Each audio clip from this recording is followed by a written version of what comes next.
Good morning. Good morning. Thank you for watching the We Are Ready podcast. We are, in fact, going to make it. At least you guys are who tune in to stay ahead of the curve. Before we get started this morning on our topic with our biggest panel ever, I'm very excited about this episode. I want to take a moment to invite you to check out Flagship. Um, I've been in this game and obsessed with this space since 2017. And I had to learn how to find good crypto projects and to even know how to distinguish between the good ones and the bad ones. And it takes a lot of time and dedication. And in case you haven't been paying attention to the news, this has been a crazy week here in the U.S. where crypto is concerned. Looks like a lot of regulatory uncertainties being handled, and as this is happening, I find myself thinking about my different alts that I want and different coins I want exposure to, as tends to happen at certain points in a market cycle, right? And you know, sitting here as someone who is immersed in this and does this all the time, it just came to me. I'm like, Flagship Vault. So if you don't know what a Flagship Vault is, it's pretty much going to be a product that is perfect for someone like me and definitely perfect for someone who is a newbie, right? Because not only does Flagship have these vaults where you can invest in several different crypto assets, it's also decentralized, which obviously, if you've watched this show, you probably have a pretty good understanding what decentralization means.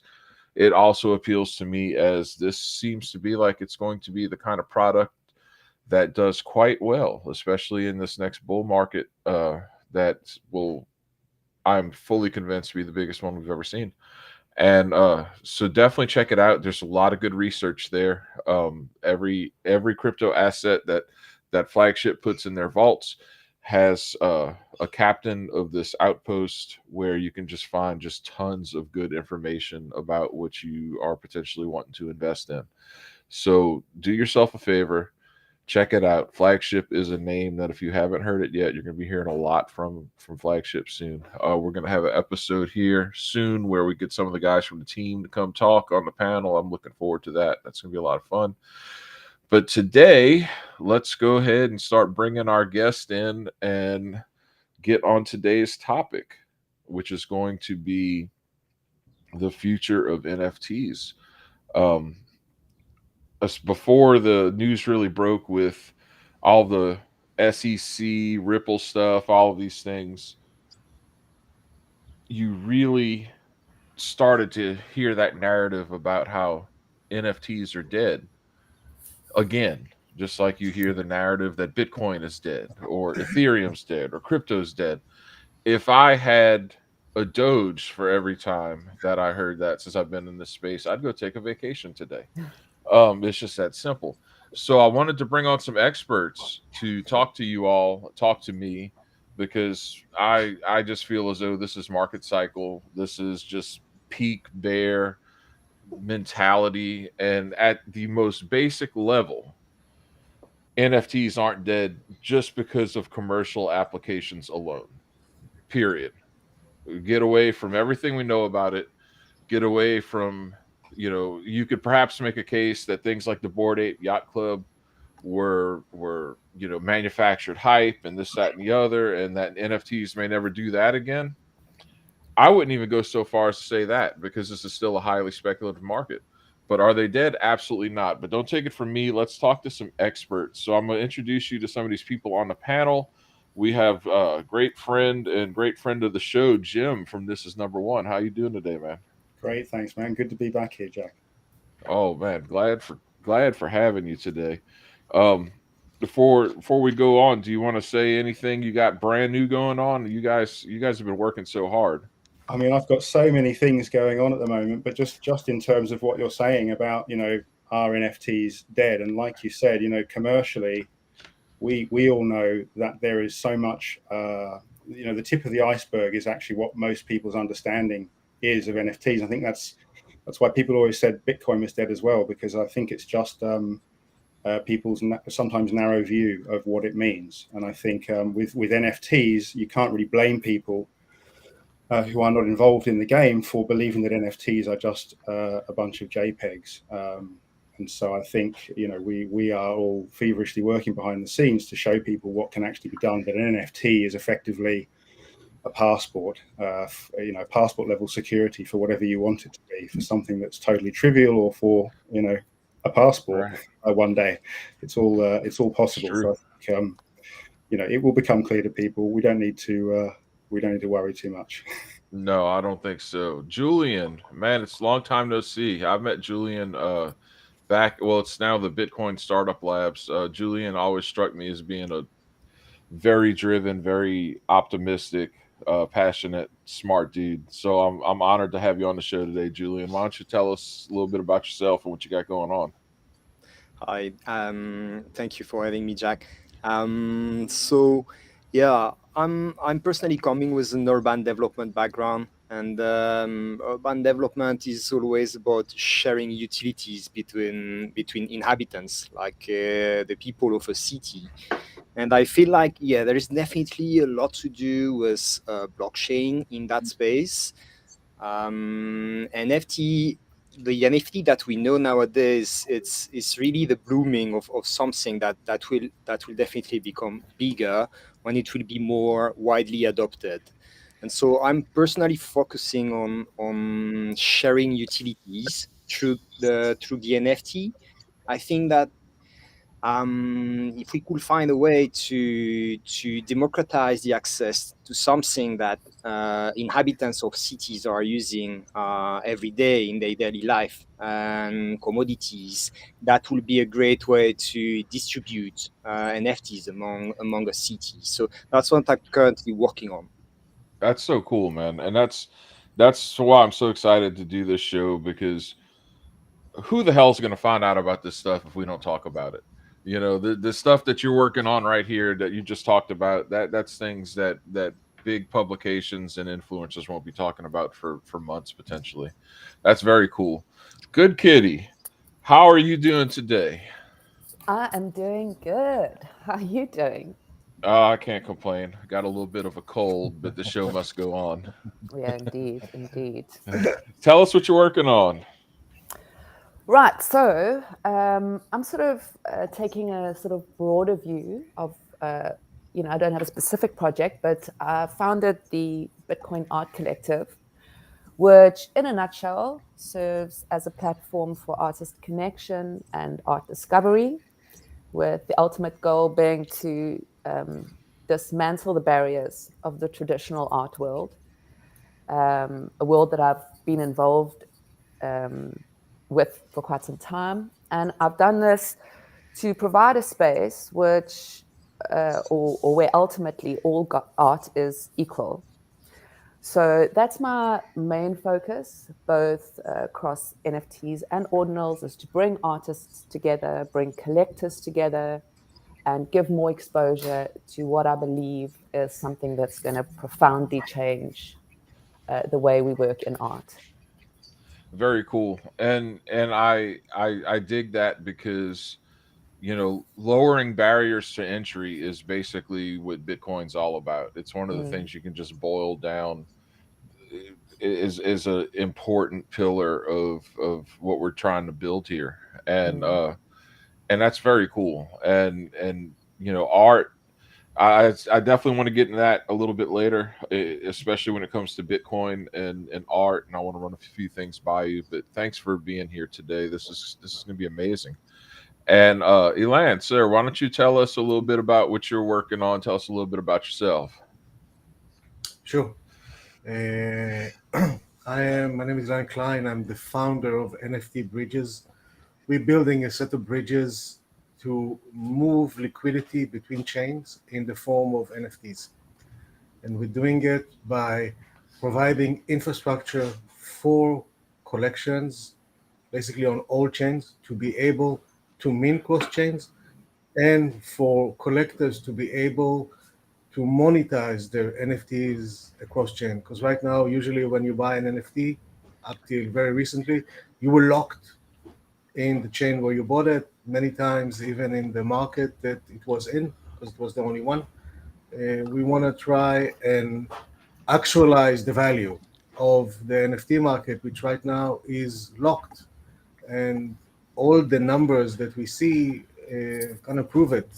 We know that fungible tokens are being bridged at the rate of $82 billion a year through bridging, and NFTs are less than 1 billion.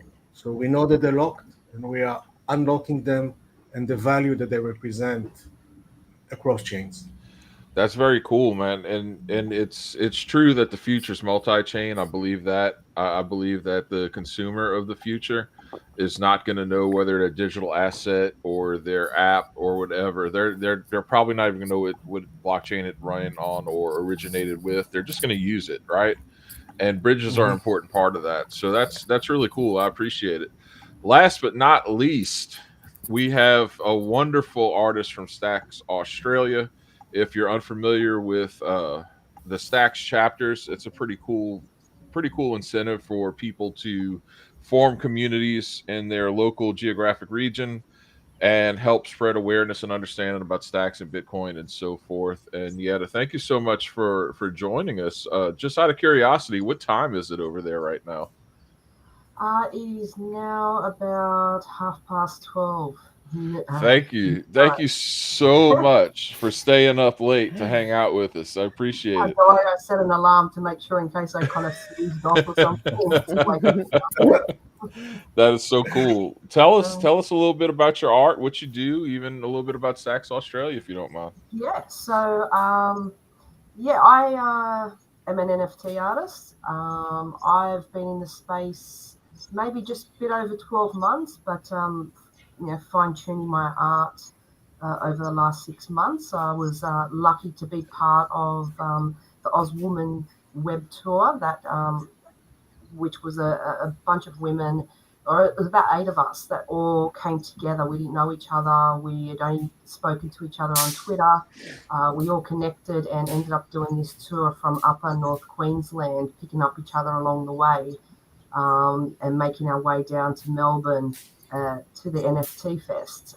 So from there, we got sponsored by Stacks as artists to do a collection, which all the funds from that went back to educating and helping other women in the Web3 space.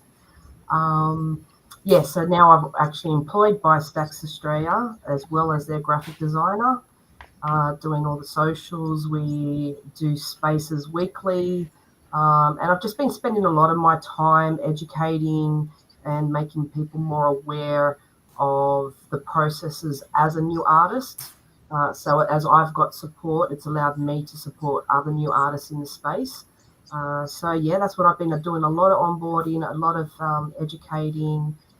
We just finished an IRL event in Melbourne where it was all focused on Bitcoin and building on Bitcoin and different projects that are happening and founders and artists that are working on the Bitcoin blockchain. So it's been quite a hectic 6 months, to say the least, since I've got into the space. So having lots of fun, and I'm working behind the scenes now on a Sydney-based IRL event, and the technical side, trying to work out the technical side and who to work as a team in regards to recursive and ordinals for my next collection. So wow, that's really cool. And since we are talking about art, I think it's a fitting transition to go into the first thing I really want to cover today, which is, NFTs. When people think of that, the first thing they think of is, in fact, digital art.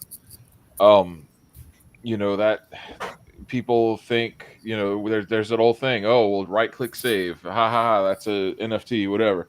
No, but actual digital art, right? And so with ordinals, you have this thing where this is hard for me to see past. So I know for myself, sitting here today, if I had to make me a just beautiful one of a kind piece, what blockchain would I want that on? I'd want it on Bitcoin. So even though it's technically not an NFT at that point, right? But in terms of just the art itself. So why, tell me why, or if it's inevitable that fine art, custom art kind of like it is now, like in a way to be more elite and more inclined to be collected by, you know, I hate to say it this way, but a certain class of people, right? Versus just the way we've seen NFTs democratize art. How do we go and find ourselves in a situation where Bitcoin is not the only place where people want their art, their NFTs? And if that's the case, what do you all think that's going to look like in 5 years, 10 years, with everybody trying to use the layer one to store art? Is that the ultimate factor that will prevent, Bitcoin just from being, nothing but art per every block, right? Like, so I think that's a thing that a lot of people think about. I know it's something I think about. So let's just kind of go around the panel real quick and give some input. We'll go ahead and start with Jim again. Well, I think that things on Bitcoin, if you'd asked me this a couple of weeks ago, my answer would have been a lot clearer.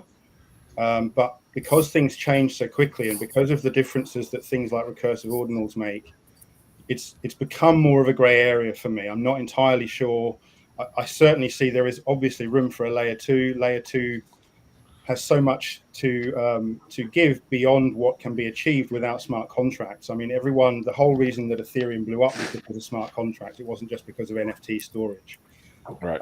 So there needs to be a smart contract layer. In terms of how art and this stuff interacts with Bitcoin, yeah, it's become a bit more of a grey area with recursives. I had an argument with someone the other day on Twitter because of one of my projects, which is about putting audio on the blockchain, and they said that I was, clogging the blockchain. And my point was that the audio that I'm putting on the blockchain is intended to be recursively accessed, and actually the recursively accessed compositions that can be made are less than 1 kilobyte, which is not far off what an average Bitcoin transaction is. So my argument with this person on Twitter was, is what I'm doing actually worth less than a $10 transaction 10 years ago or 5 years ago or 3 years ago? This never needs to be seen again. Yes, it's all done under the umbrella of Bitcoin, but it's now just something that is hosted forever and no one has any interest in it. Whereas these files I'm making are there to be recursively accessed. I'm making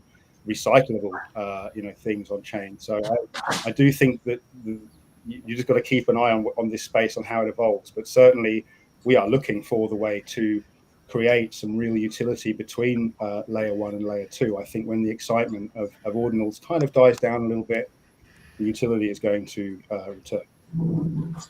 Fair enough. And you're right. You're 100% right in terms of the speed at which this is moving. That's one of the things it's so hard to stay on top of it.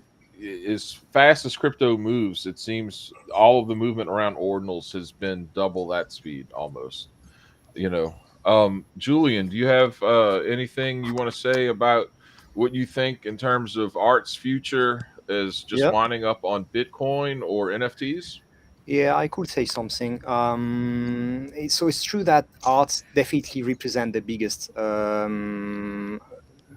market share at the moment of these NFTs, but it seems like in terms of resale, the in-game items and the collectibles are more exchanged on secondary sales, and so it's a bit different. It seems to me like people are buying art NFTs and then they keep it, just like you would do with a regular piece of art. You keep it at your place. You wait. Usually you like it, so you will have it for some years. You will not try to swap it fast.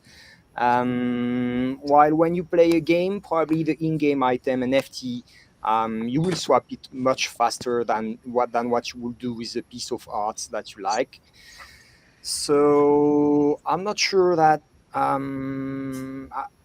I'm not sure that art will be the only use case of Bitcoin ultimately.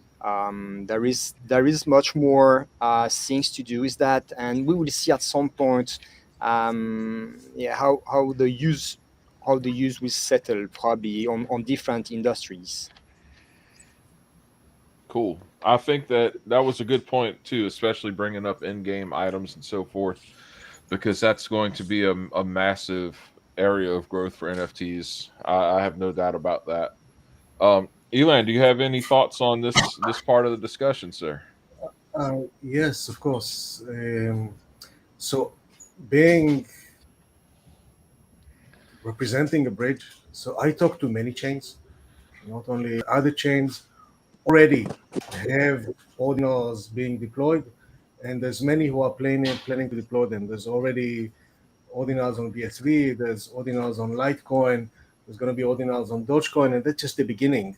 And I think that the way I'm looking at it, it's Bitcoin always differentiated itself of being the first cryptocurrency and the most trusted, the most widely distributed, the biggest volume, etc. So I think that as more inscription happen and the price of inscription continue to rise continuously, at a certain point, Bitcoin will be the place where you go to inscribe really expensive stuff. When the Louvre will inscribe the Mona Lisa, it will do it on Bitcoin probably. But then most art is not like that. And there is a need for people to deploy NFTs, deploy collection in ways that are more consumer ready and cost less for the collector and the collection to deploy. And this is where bridges and this is where other chains are going to come and play, I believe. It's not that ordinals are going to be only on Bitcoin. But in general, I think that where the market is going is that when you look at data, there's about 30% of transaction volume moved since February from Ethereum to Bitcoin because of ordinals, and it's only growing. So I think that we have not seen the peak of ordinals on Bitcoin, and I'm not sure exactly when it's going to happen. And also, there's so much innovation. People are doing so many crazy things, and every time that I go to a space, I'm just shocked what people are busy with. So it's hard to know what is going to be invented and what is going to catch on. And when we know that, I think a lot of us will be able to either react or participate in the game. It's cool. And if you're watching this, rewind and go listen to that again. There's so much alpha in what he just said. If you miss it, it's not because we didn't try. I mean, the fact is, you need consumer friendly projects. You need, just the user experience is so important, but then actually affordability and the practicality. And that's precisely why, as much as I love Bitcoin, as much as I believe in Bitcoin, I've never been a Bitcoin maxi, because exactly for what he just said. That's very cool. Thank you for your insights, man. Thank you. Nieta, let's go with you real quick. So you're obviously on the cutting edge of this, right? I mean, you're making art. So what's your opinion on all this? I think from when ordinals first came out, it was a different buyer, a different artist that was putting minting ordinals and so forth. So I think as it's progressed, as it's built, it's less become about what number it is and how low it's in when it was minted, and it's now about quality. A lot of the communities that I'm circling with outside of the technical side is more of the artist world, and whether they're buyers or artists themselves, I'm finding as from the purchasing side of things, they're getting very particular as to what they're purchasing when it comes to ordinals. They want the quality art. They're not there about flipping it, whereas a standard NFT, you want to get it for a good price and you want to flip it and you want to make some money, and they're not worrying about holding on to it. Where I think the ordinal side of things is definitely becoming where the fine artists are going to want to establish themselves. It's also being able to say, hey, there's proof here that I own this amazing piece of art. And I think we didn't know as well. Like I'm now working with people in regards to how to make the quality of the ordinals a lot better than what we did in the beginning, because we didn't know. We just had to have a file size that went up. And if I knew as much as I do now, compared to when I put my first ordinal up, and that was in the first 100,000 created. I put my first one up, which is my Twitter PFP. That was the first artwork I created when I started the Web3 space. So I'm like, yeah, I want to put that. People will recognize me for that piece. And that's what my PFP is. So, yeah, I think now it is going to slowly change, and you're going to see a lot more fine artists. I think, it'll be interesting to see. And I think, the possibilities of what people are coming up with and ideas, especially with recursive and so forth, it's going to be amazing. Things are shocking. Like every week, someone's coming up with something else, and you just go, "Wow! Like, how did you even come up with that?" So yeah, it'll be interesting to see where it goes. Yeah, I tend to agree. This is such a fun space to be a part of, and just staying on top of things is it's a full-time job. So that's kind of why we do what we do. And so, Good Kitty, what you have to say about all this? I mean, you've been neck deep in the traditional art world. You've been involved with NFTs and digital art, as long as I've known you. So, and you were one of the first people I connected with in the Stacks. Yeah, look, there's so much to say about this because it's such a complex topic, and I think there's so many, when you're dealing with so many people, so many chains, so many industries, it gets very complex. But from, as you said, my particular interest is with art, and what I felt really when I got into the NFT community was specifically on Stacks, which I hadn't found on the other chains that I was exploring, was this incredible sense of community. And instantly I felt like this is what it's supposed to feel like, because no one gets anywhere alone. We need people around us. And so that was a very big thing for me in the beginning, the sense of community.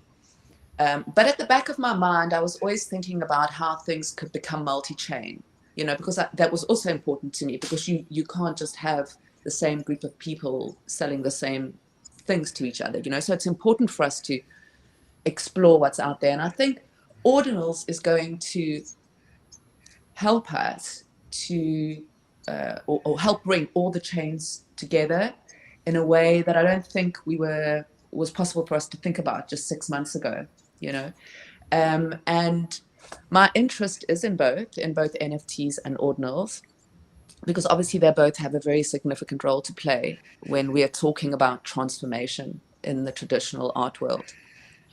But there's big differences between them. Ordinals on the one hand serve as an enormous contribution to what's been lacking before, and that's art provenance, real art provenance, because for the first time with Ordinals in human history, we have something that we can preserve art on immutably, and that plays a vital role when it comes to art and artists. So I think that's where, those two important points, I think it's bringing it multi-chain, it's exposing all sorts of collectors all over the show to art, and it's preserving the history of art.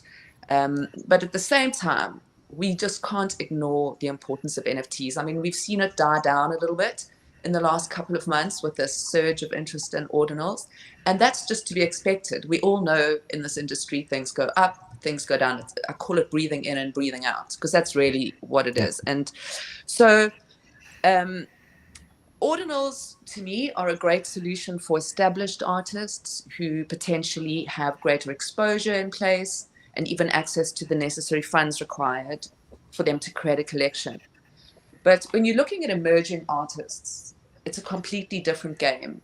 You know, even at $10 or $20 or $30 a pop for network fees, this is too high for young artists, you know. So inscribing even a small collection to Bitcoin, when you're not sure of who your collectors are or what your price point is, or, you know, who your community is, this is a hell of a risk to take. So I think that's where NFTs are a real competitive solution for us going forward, because you're going to get new artists and new investors that are entering the art world, you know, at minimum cost and with greater accessibility. Cool. I like that, and that got me thinking about something. And I'll just open this up to you all, because you know we're naturally have to talk about ordinals a little bit here when we're talking about NFTs, because they were just seemingly came out of nowhere. But in what ways, or do you see a way in which ordinals, let's say we're dealing with a collection, not a one-on-one, just a one-of-one, just an actual collection, ordinals and NFTs, what kind of synergy can a builder and a community expect out of a marriage between the two, if any? So, Jim, let me just go with you real quick. Do you see anything like that being a potentiality? You know, when you factor in things like expensive Bitcoin and so forth, where you could just see an ordinal is maybe the designation of the collection, with the bulk of the collection being on NFTs, especially if, you know, the application required programmability. Do you think something like that? Because you're always ahead, dude. So I figured I'd just ask you this first. I mean, this is where the recursive thing kind of changes everything, and we're still trying to work this out. But you know, what recursives now does allow you to do is to create a collection where you put all of your traits. Can y'all hear Jim, or is that just me? You can't hear me? Yeah, we can. Oh, you can. Yeah. I think it's your headphones. Okay, that's just me then. Yeah, the recursive thing means that you can now generate you know, images from images. So if you are able to put all of the traits from a collection, you know, they get paid for. But once that's here, I have to step up real quick. I gotta try to fix something. The recursive side of things is a very, very small file, and so it's not the expense that I think people think it might be to pull these images together into a new collection. Can all be done using HTML and JavaScript, which you can do in several lines of code. So it can even be under a kilobyte, or what would be, you know, potentially a 1 megabyte image. So that does change things a little bit, the way that the recursives have had an effect on the cost of doing these things. But yeah, I guess it still remains to be seen. Okay. I think Jack's here. Can you guys hear me? Yes. Yeah. Okay. My audio had dropped.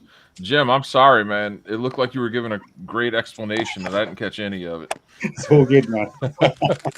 Rewind. All right. Julian, same question. What do you think about NFT and ordinal synergy? They're probably complementary. I like the fact that ordinals are, let's say, real forever, right? This digital artifact thing is really, really cool. At the same time, I like the programmability of NFTs, and I'm not sure that we will have the same programmability out of ordinals. So there is something, speaking again about the creators economy.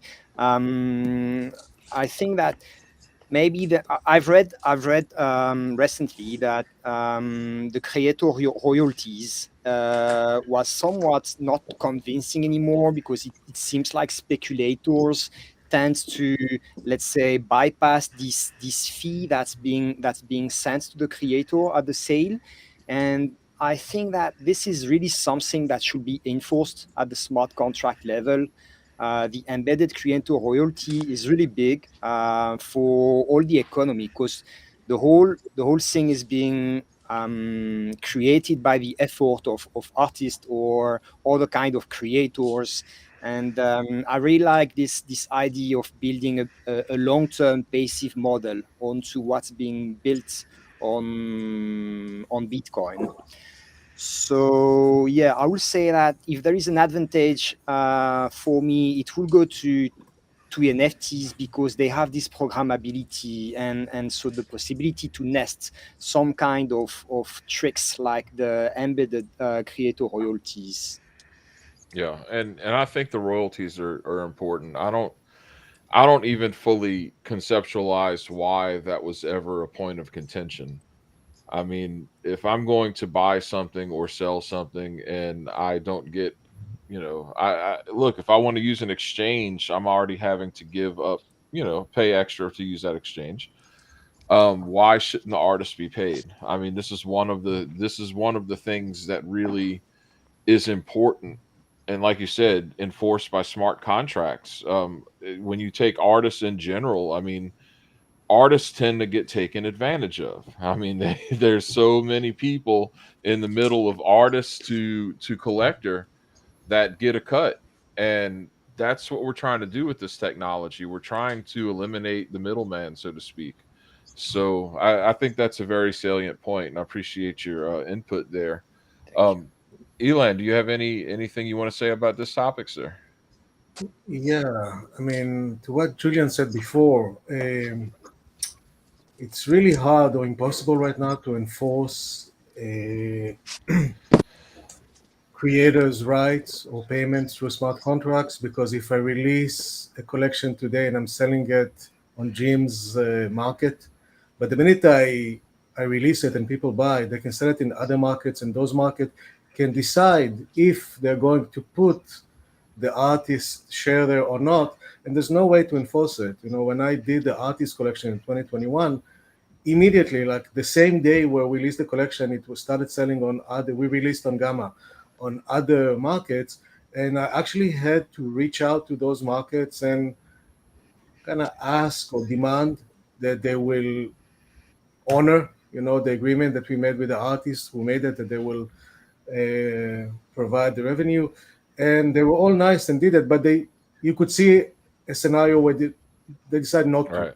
And I know that in many chains, there's really almost no markets who do that. So even though it is programmable, it's really hard to enforce.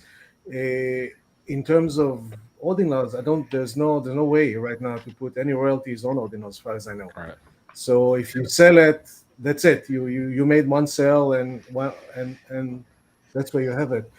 So there's a lot of work that needs to happen there. That's education and also the ability to create some kind of a mechanism. I thought we didn't do it, but I thought of creating a smart contract for a collection where if the collector sells it for less than the minting price, then the artist gets 30% of the sale, whatever it is. Yeah. So I thought that could be like a workaround, but it's really hard to enforce. And in terms of the way that I have no doubt that NFTs and ordinals are going to live together, just because we are preparing this launchpad where collections can mint cross chains, including to ordinals. So if somebody wants to mint, 10,000 gems collection, then you can drop 3,000 on Ethereum and 1,500 on Stacks, and designate 2,500 on as ordinals, and then the chains basically compete in a way. Who provide the quickest access? Who lets you do the cheapest transaction, etc. And by doing that, I think you have a mechanism that binds the collection together, and as you log into your account on the bridge, you can see everything. You can see what is an ordinal, you can see what you have on each chain, etc. So there are ways to do it. There's just much more work that needs to be done in order to do it.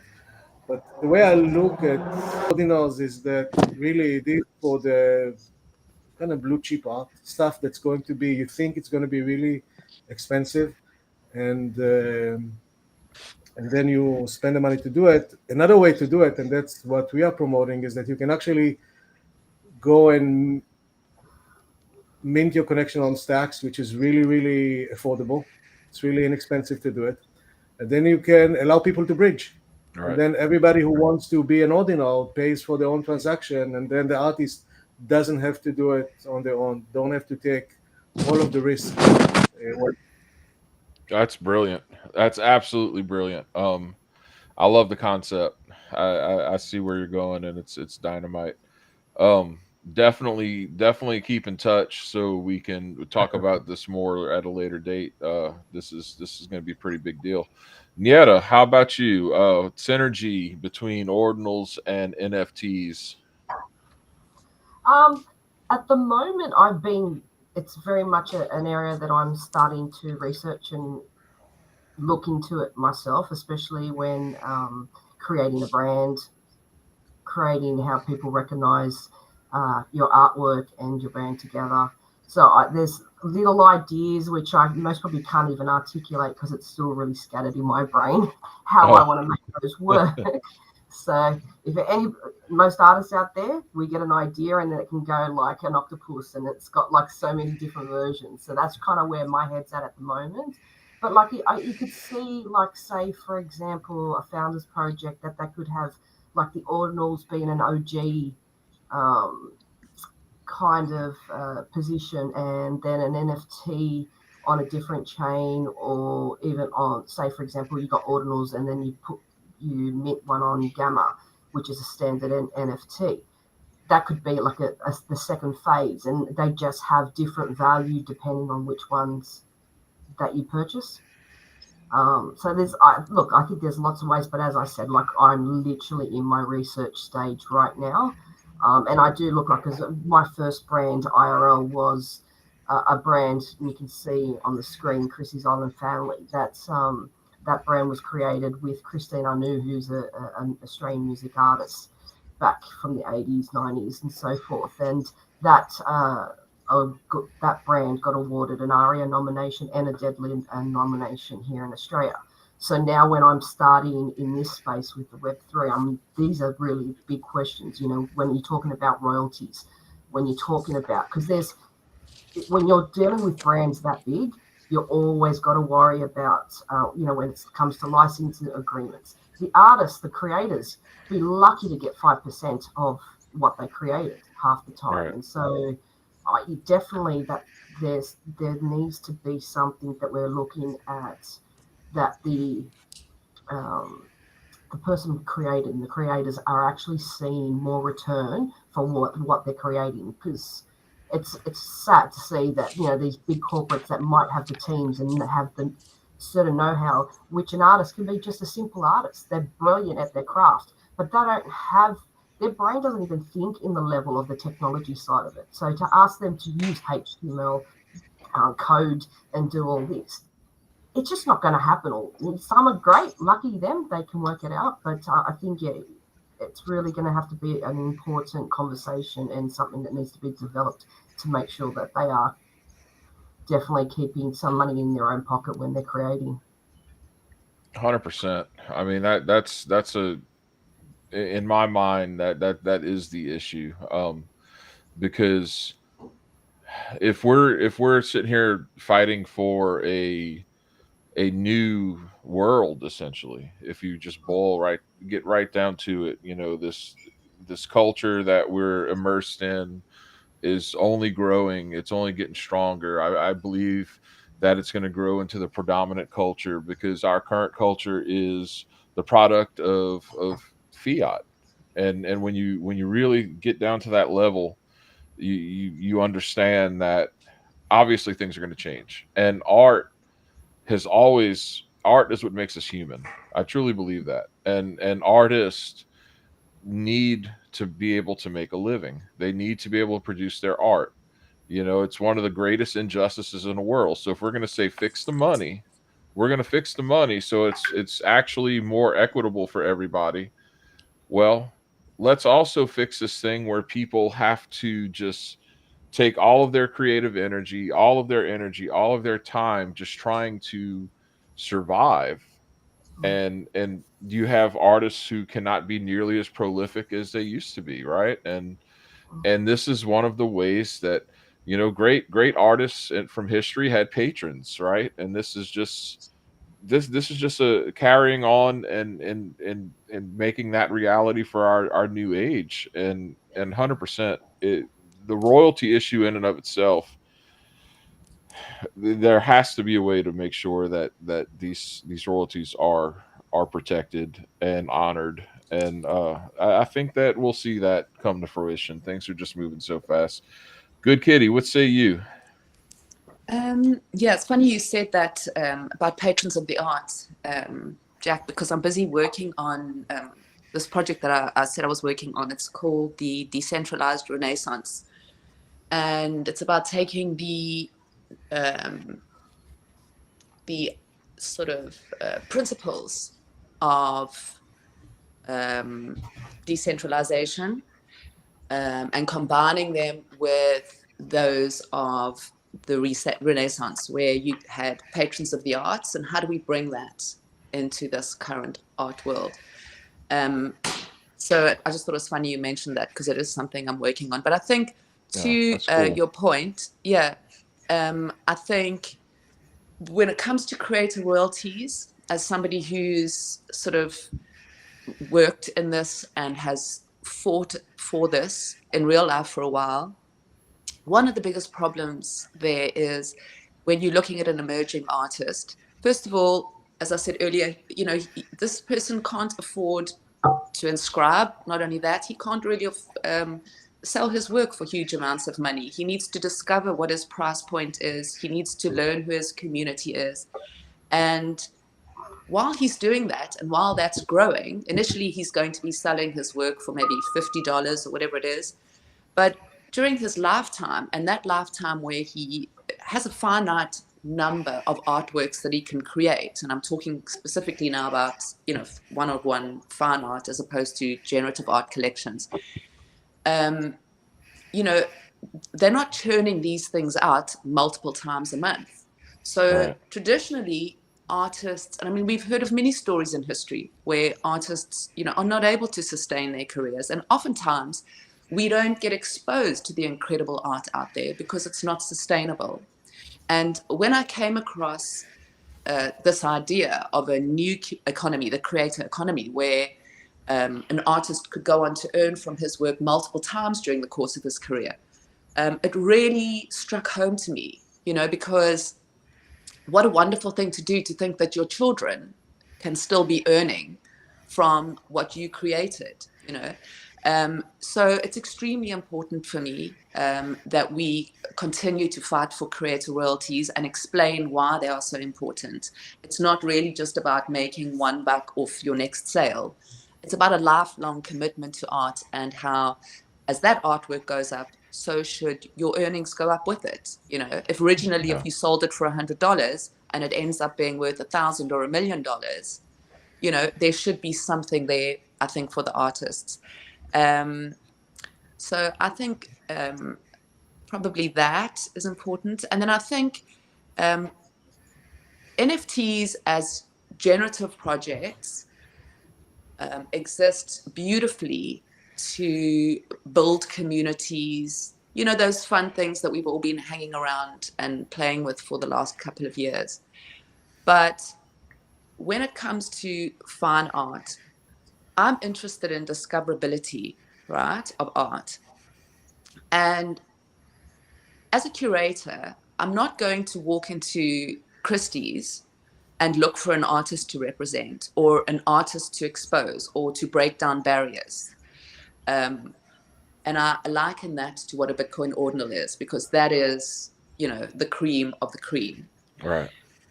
I'm going to be exploring NFTs because I believe that's where young artists are going to be able to go to inexpensively and easily, because there's a lot of complications or complicating factors that come into play when you're doing ordinals, you know. So I think that's where it's going to lie. I think in NFTs, we're going to see emerging artists putting their feet into this game. And I think that's where a lot of the adoption is going to come from, with these new and emerging artists. And then ultimately, once they've reached a certain level of success, their work can then, or they may feel that they're going to then want to inscribe it because they have serious collectors who are going to want serious provenance. And I think that then creates another level of trading of art, because you're going to have people trading NFT art, you know, for those new investors who might not want to spend fortunes, but they do want to have some art in their home. Just like you go into a store and you buy a print of a work. Right. You know, so 100%. you buy that print because you want to have some beautiful art on the wall, on your wall, but you can't afford to go into, you know, a high cost and spend $1 million on a piece of art. So you attain to that, but you don't quite have it just then. But that doesn't mean you're not going to have it eventually, or that artist isn't going to grow there eventually. So I see Bitcoin ordinals as the oil on canvas. It is the original piece of artwork that's created. Just, it's an analogy. And I see the prints as the NFTs, or, you know, that kind of thing. So it gives us a whole, it's definitely two synergistically working things. That's very here, cool. you know? And I've had similar thoughts to that, and obviously not as refined as yours because of your expertise in this matter. But I could certainly see how that would work. And at this point in the show, to the viewer, I want to hear from you. Are you still bearish on NFTs after hearing this right now? Because understand this. This is bear market sentiment. This is bottom of the barrel stuff. Seen it too many times. 2 years from now, when NFTs are flying again and everybody is just wild and euphoric, remember this now. So right now, do you still feel bearish just based on what these builders and experts are saying? I'd be a fun conversation to have on Twitter. Before we go any further, because we're coming to the end of the show here, I want to start with Jim. I want to hear what's going on with this is number one. What y'all are doing right now, and we'll just go down the line with everybody and before we sign off. Okay, yeah. So we've been working very hard on the narcotics project, which has been rolling out slowly over the last few months. It's a lot of fun. It's built on the layer 2 on Stacks. We are looking for ways to integrate layer 1, layer 2 with narcotics. But the other thing that's really new to us is ordinals. It's a play on the word audio and ordinals.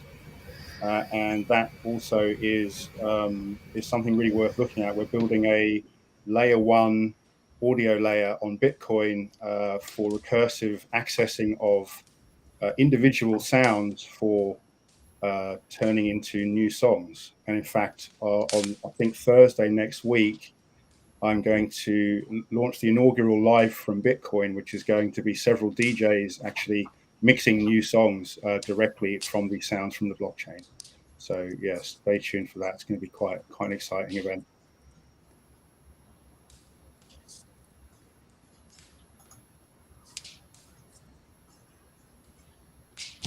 Could you hear me then, Jack? Here, can y'all hear me? Can you hear me now? Yeah. Okay. Yeah.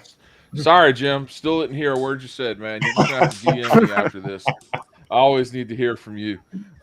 Julian, man, what's going on? Tell us. I'm so intrigued about what you were talking about, especially the real world use case of NFTs. So lay it on us. Yeah, so I'm personally experimenting with the semi-fungible token. That's all what my platform Partage is about. And I think that it could potentially solve different, let's say, issues or that we've just speak about within NFTs. Or I really like this idea of making NFTs dynamic, and the semi-fungible token offers the possibility to create endless number of token supply within a single smart contract. So I think it could be a good way for creators, even investors or NFT holders, to somewhat have more to do with their actual NFTs.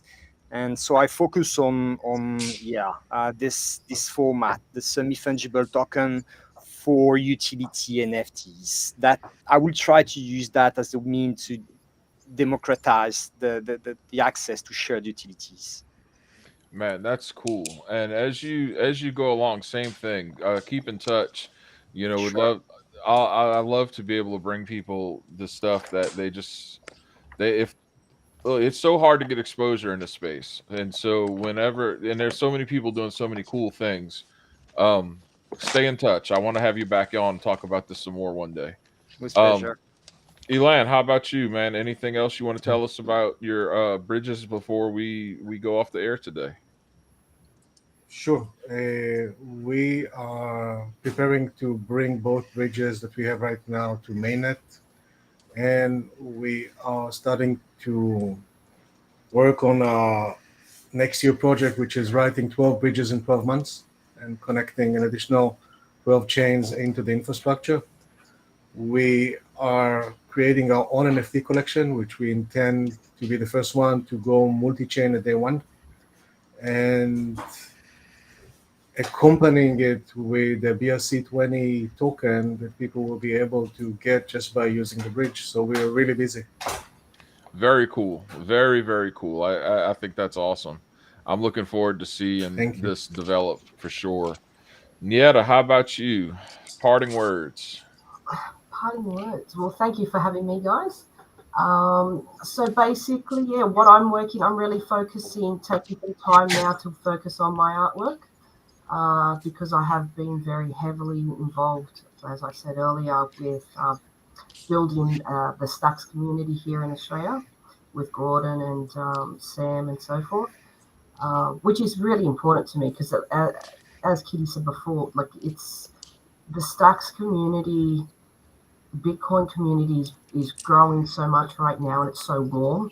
And it's not like a lot of the other communities, but people actually say, so they do what they say they're going to do. And that's what I find. The honesty behind it is the part that, touches my heart, hence why I've just been bullish on it. That's for sure. And I've been supported 100%. So I've got a number of pieces I've just put up in the last couple of weeks. So if anybody wants some, by all means, support my artwork. And just watch my Twitter because, as I said, we're working with Stacks. We're trying to build community. We're trying to create IRL events. We're trying to educate people how to get involved. So, yeah, I'll be posting a lot of bits and pieces on my Twitter page at this point from there. And That's cool. And I do want to have an episode with some of the different Stacks communities. So I'll definitely be in touch, and we'll have make sure Stacks Australia is good and represented. It's very cool work what you're doing. Good Kitty. Parting words, ma'am.